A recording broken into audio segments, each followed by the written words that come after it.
नमस्कार। मैं डॉक्टर राकेश कुमार शर्मा, सहायक आचार्य अर्थशास्त्र। आज हम बीए तृतीय वर्ष अर्थशास्त्र का जो फर्स्ट पेपर है, समष्टि आर्थिक सिद्धांत, मैक्रो इकोनॉमिक थ्योरी, उसका लेसन 6 मुद्रा यानी कि मनी, इसके बारे में अध्ययन करेंगे। तो मुद्रा है क्या? सबसे पहले हम देखते हैं कि मुद्रा क्या है। और अर्थव्यवस्था में मुद्रा अपना एक महत्वपूर्ण स्थान रखती है। मुद्रा के द्वारा ही अर्थव्यवस्था के सभी कार्य संपादित किए जाते हैं। इसलिए सबसे पहले देखा जाएगा, इसकी परिभाषा के बारे में स्पष्टीकरण दिया जाएगा कि मुद्रा क्या है। तो अर्थशास्त्र में मुद्रा की एक सर्वमान्य परिभाषा देना कठिन है। विभिन्न अर्थशास्त्रियों ने इसको अनेक प्रकार से परिभाषित किया है।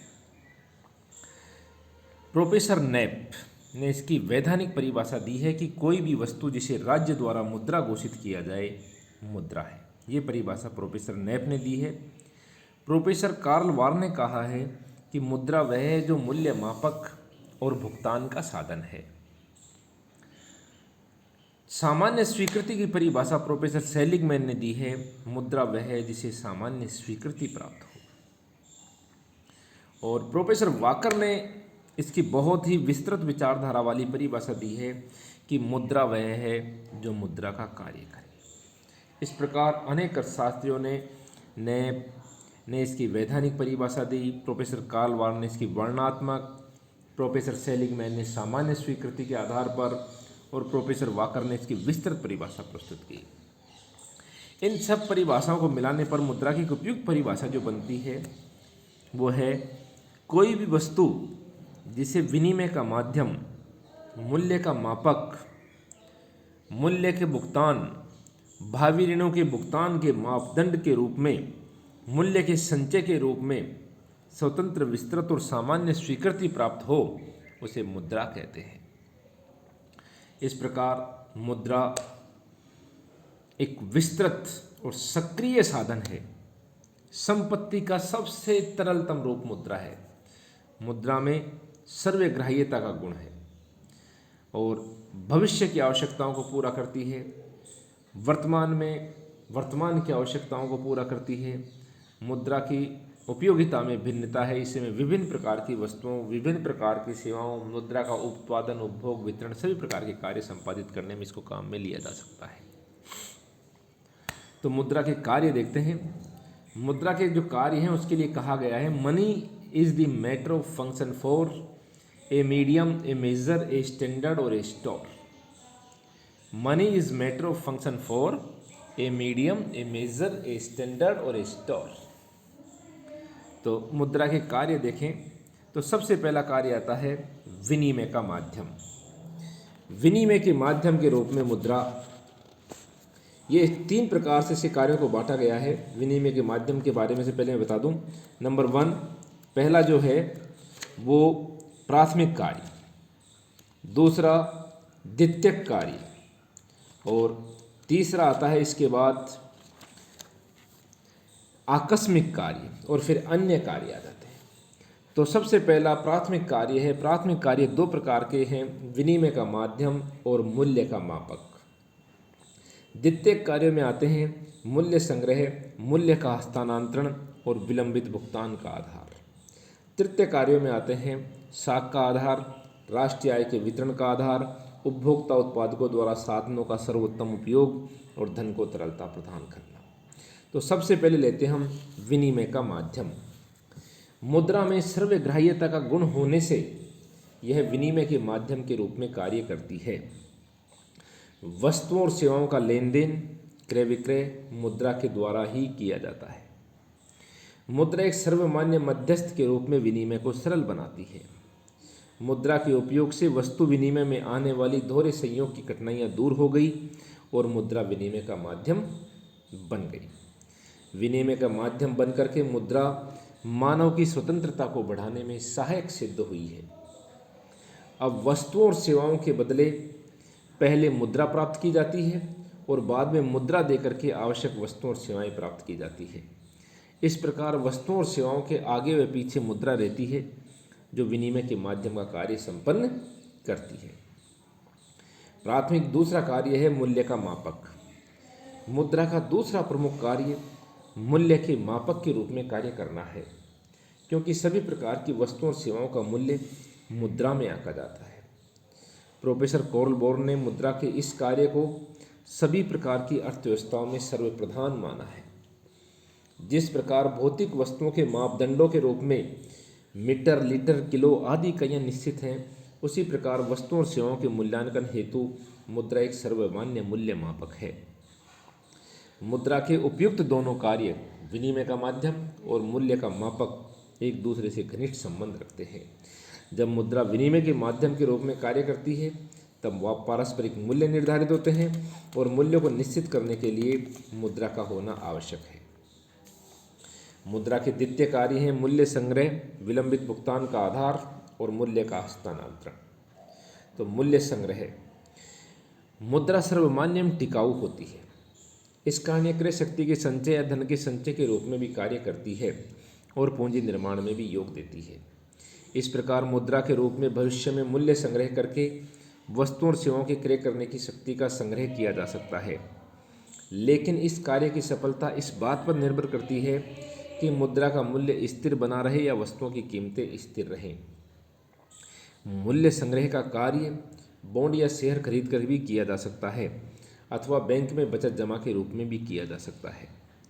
मूल्य के संग्रह के कार्य के फलस्वरूप ही देशों में आय में असमानता उत्पन्न हुई है, क्योंकि कुछ लोग ही मुद्रा का संग्रह कर लेते हैं और शेष कम आमदनी के कारण ऐसा नहीं कर पाते हैं। द्वितीय कार्यों में दूसरा कार्य है मूल्य का हस्तांतरण। मुद्रा केवल मूल्य संग्रह का ही कार्य नहीं करती, बल्कि मूल्य का या क्रय शक्ति का हस्तांतरण भी एक व्यक्ति से दूसरे व्यक्ति को या एक स्थान से दूसरे स्थान पर आसानी से या सुगमता पूर्वक कर सकती है। इससे विनिमय का क्षेत्र काफ़ी विस्तृत हो जाता है, काफ़ी बड़ा क्षेत्र हो जाता है। इस प्रकार आधुनिक अर्थव्यवस्था में लेन देन के बढ़ने से मूल्य का हस्तांतरण काफ़ी बड़े पैमाने पर होने लगा है। लंबित भुगतान का आधार, मुद्रा का उपयोग करके वस्तुओं और सेवाओं का भुगतान स्थगित कर सकना संभव हो गया है और इस प्रकार ये ऋणों के भुगतान का आधार बन जाती है। यहाँ समय तत्व और जुड़ जाता है, क्योंकि भुगतान भविष्य में किया जाना है। आधुनिक युग में ऋणों का काफ़ी विस्तार हुआ है और सरकार भी इस बात पर जोर दे रही है कि ऋणों के विस्तार को बढ़ाया जाए और इसका श्रेय मुद्रा के आविष्कार को ही जाता है। अन्य कार्यों में आते हैं साख का आधार। किसी भी देश में औद्योगिक और व्यापारिक विकास में साख महत्वपूर्ण भाग लेती है। साख का अस्तित्व सब मुद्रा पर ही निर्भर करता है। आज वित्तीय संस्थाएं अपनी नगद मुद्रा के आधार पर साख मुद्रा का निर्माण करती है और यह साख मुद्रा का निर्माण मुद्रा के द्वारा ही संभव हुआ है, क्योंकि जब प्रारंभिक जमा के रूप में जब मुद्रा जमा कराते हैं तभी साख मुद्रा का निर्माण होता है। इस प्रकार ज़्यादा मुद्रा होने पर ज़्यादा साख का निर्माण होता है और कम मुद्रा होने पर कम साख का निर्माण होता है, लेकिन साख का निर्माण तभी संभव होगा जब मुद्रा होगी। इसलिए मुद्रा के प्रमुख कार्यों में साख का आधार या साख का निर्माण प्रमुख कार्य बन जाता है। राष्ट्रीय आय के वितरण का आधार, उत्पादन के साधनों का प्रतिफल मुद्रा में सुगमता पूर्वक चुकाया जाता है। यदि मुद्रा नहीं होती तो लगान, ब्याज, लाभ, मजदूरी, मुनाफे का भुगतान करना कठिन होता। अतः राष्ट्रीय आय का वितरण मुद्रा के आधार पर ही संभव हो सका है। साधनों के प्रतिफल साधनों की कीमतों से निर्धारित होते हैं और इसमें मुद्रा अपनी महत्वपूर्ण भूमिका निभाती है। उपभोक्ताओं और उत्पादकों द्वारा साधनों का सर्वोत्तम उपयोग नेक्स्ट कार्य है। हम जानते हैं कि एक उपभोक्ता अपने सीमित साधनों से अधिकतम उपयोगिता प्राप्त करने के लिए वस्तुओं की सीमांत उपयोगिता के अनुपात में उनकी कीमतों का निर्धारण करता है। इसी प्रकार एक उत्पादक भी अधिकतम लाभ प्राप्त करने के लिए साधनों की सीमांत उत्पादकताओं के आधार पर साधन कीमतों का निर्धारण करता है और ये साधन कीमतें और वस्तुओं की कीमतें, इनकी कीमतों का निर्धारण मुद्रा के द्वारा ही संभव होता है। इसलिए उत्पादक और उपभोक्ता दोनों ही अपनी अपने वस्तुओं और अपने अपने साधनों की कीमतों का निर्धारण करने के लिए मुद्रा को काम में लेते हैं और कीमत प्रणाली को सुगम बनाने में या कीमत प्रणाली को सफल बनाने में मुद्रा अपना महत्वपूर्ण योगदान देती है और साधनों के सर्वोत्तम आवंटन में सहायक होती है। इसके बाद आता है धन को तरलता प्रदान करना। मुद्रा धन को विभिन्न रूपों जैसे मकान, कार, ऋण, शेयर, सोना आदि में तरल रूप प्रदान करती है, क्योंकि इनके अपने अपने बाजार होते हैं जहाँ इनको बेच करके नगद मुद्रा प्राप्त की जा सकती है। इस प्रकार मुद्रा धन के विभिन्न रूपों में न केवल मूल्य आंकती है बल्कि इनको आवश्यकता अनुसार तरलता भी प्रदान करती है।